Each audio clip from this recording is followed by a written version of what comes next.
चुनाव आयोग ने उत्तर प्रदेश के 9 विधानसभा सीटों पर उपचुनाव की तारीखों का ऐलान कर दिया है। हमारे साथ इस मुद्दे पर ज़्यादा बात करने के लिए समाजवादी पार्टी के नेता और स्पोक्स पर्सन फ़खरुल हसन चांद साहब मौजूद हैं। चांद साहब, महाराष्ट्र और झारखंड का तो ऐलान हो गया है, लेकिन सबकी निगाहें जिन 10 सीटों पर थीं उनमें से 9 सीटों का ऐलान हो गया है। पहला सवाल तो यही है कि आखिर मिल्कीपुर को लेकर क्या आपको लगता है और क्या जानकारी आपके पास है, क्यों ऐलान नहीं हुआ? देखिए, भारतीय जनता पार्टी उत्तर प्रदेश में चुनाव से पहले डर रही थी, भाग रही थी। पहले चुनाव होना चाहिए था, बाई इलेक्शन जब हरियाणा का चुनाव हुआ, जम्मू कश्मीर का चुनाव हुआ, लेकिन नहीं हुआ। फिर चुनाव होता है महाराष्ट्र और झारखंड के साथ, लेकिन 9 सीटों पे चुनाव की घोषणा होती है, मिल्कीपुर पे नहीं होती है। चुनाव आयोग का कहना है कि एक याचिका माननीय न्यायालय में विचाराधीन है। देश का संविधान, देश का कानून कहता है कि कोई भी व्यक्ति किसी के खिलाफ भी याचिका कर सकता है। वो लीगल प्रोसीडिंग है कि हमें अगर किसी चीज़ से दिक्कत है तो हम न्यायालय जाते हैं। न्यायालय से कोई ऐसा आदेश नहीं है कि चुनाव की रोक लगाई जाए या उसकी सदस्यता पर रोक लगाई जाए। तो आखिर ये अधिकार चुनाव आयोग को कहाँ से मिला? माननीय न्यायालय का कोई ऑर्डर नहीं है कि चुनाव ना कराया जाए, लेकिन उसके बाद भी किसी याचिका के विचाराधीन होने पे चुनाव आयोग ने जिस बात का सहारा लिया है, इसलिए सवाल चुनाव आयोग पे उठते हैं। आप सवाल उठा रहे हैं? बिल्कुल सवाल है। आप अगर सवाल क्यों नहीं उठेगा? अगर कोई ऑर्डर माननीय न्यायालय का हो तो चुनाव आयोग बताए कि माननीय न्यायालय ने वहाँ वो मिल्कीपुर चुनाव पे चुनाव कराने से रोक लगाई है। हम सम्मान करेंगे माननीय न्यायालय का आदेश का। लेकिन इस बात को कि कोई याचिका विचाराधीन है, याचिकाएं इस देश में बहुत विचाराधीन है, बहुत से चुनावों को लेकर विचाराधीन है। क्या उसको लेके हम चुनाव नहीं कराएंगे? अगर कोई आज हरियाणा के चुनाव को लेके कांग्रेस अगर माननीय न्यायालय में चली जाए और वहाँ याचिका दाखिल कर दे, तो क्या हरियाणा के मुख्यमंत्री शपथ नहीं लेंगे? तो सवाल ये है कि चुनाव आयोग निष्पक्ष नहीं है। चुनाव आयोग पे सवाल उठते रहे हैं, उस चुनाव आयोग पे सवाल उठेंगे जब इस तरीके के फैसले होंगे, मनमाने फैसले होंगे, किसी राजनीतिक दल को फायदा पहुंचाने के लिए फैसले होंगे। ये तो बड़ा बयान दे दिया आपने। 9 सीटें जिन पर तारीखों का ऐलान हो गया है, घोषणा हो गई है, उस पर समाजवादी पार्टी की कैसी तैयारी? हम सारी की सारी सीटें जीतेंगे।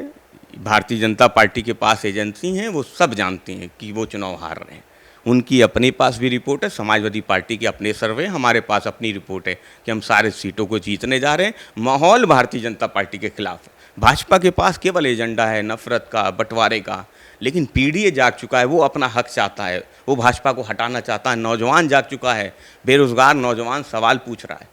आरक्षण को लेके पिछड़े दलित अल्पसंख्यक सवाल पूछ रहे हैं। भाजपा के पास इन सवालों का कोई जवाब नहीं है। 9 सीटों की बात करते हैं, 6 पे प्रत्याशी उतार दिए, 3 पर कब तक?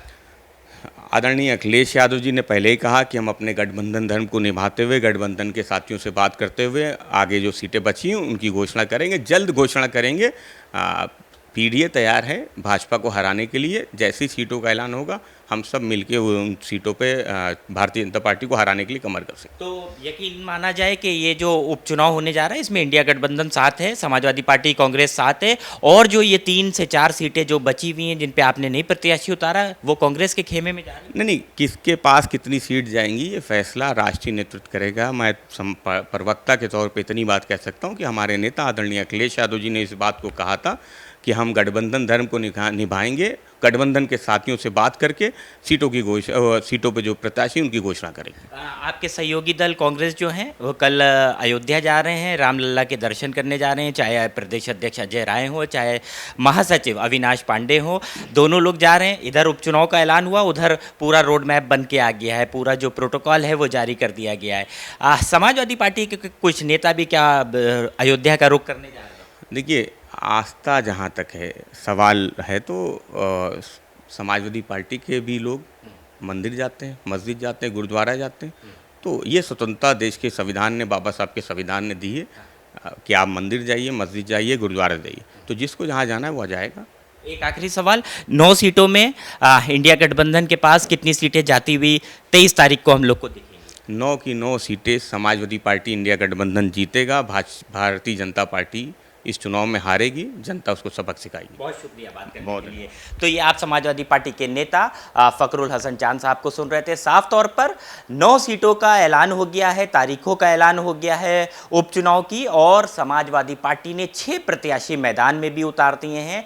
इंडिया गठबंधन, जैसा फखरुल हसन चांद का कहना है कि मिलकर उत्तर प्रदेश में उपचुनाव लड़ेगा और 9 की 9 सीटें इंडिया गठबंधन के खाते में आने वाली हैं।